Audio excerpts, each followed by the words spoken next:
Hello and welcome back to Introduction to Astronomy. Now we want to talk about the planet Mars. And the first thing you notice about Mars is its size. Mars is only 1/2 the diameter of the Earth. And so that means it only has like 1/8 the volume of the Earth. So size is going to be the number one thing that's going to determine the fate of the planet Mars. The rotation rate, so Mars rotates on its axis about once every 25 hours, so that's very similar to Earth. And it also is tilted on its axis, just like the Earth is. And also it goes around the Sun, but it takes a lot longer than the Earth because it's further out in its orbit than what the Earth is.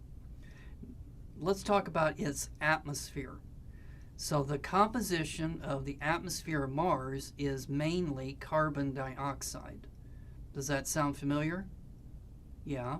So that was the same as the composition of the planet Venus. So both Mars and Venus have the same basic atmosphere. Now what's different is on Venus the pressure is 100 times greater than Earth.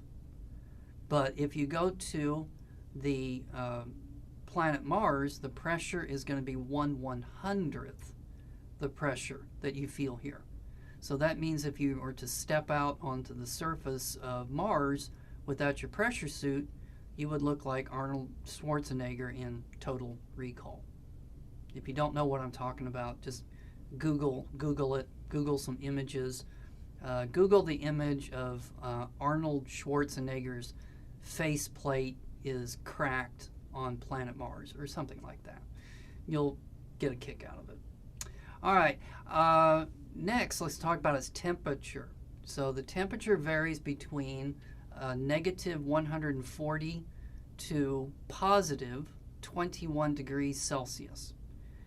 So in the summertime, it actually gets above freezing on the planet Mars. It does get quite cold at night, but as long as you got a good pair of long johns, you'd be okay. So you wouldn't be able to breathe, okay? Because the atmosphere is made of carbon dioxide, and you would have to have a pressure suit, but the temperatures aren't that bad on planet Mars. Again, it doesn't have any oceans, just like Mars, or just like Venus. It doesn't have oceans. And we'll find out why later. Okay, the geology, so it doesn't have any plate tectonics. It does have hot spots, just like Venus, and it doesn't have any magnetic field. So there is if you want to take a tour of Mars and you want to look at some of its geological features, then go to this website here. Okay, I'm going to take a break, and when we come back, we're going to talk about some more features of the planet Mars.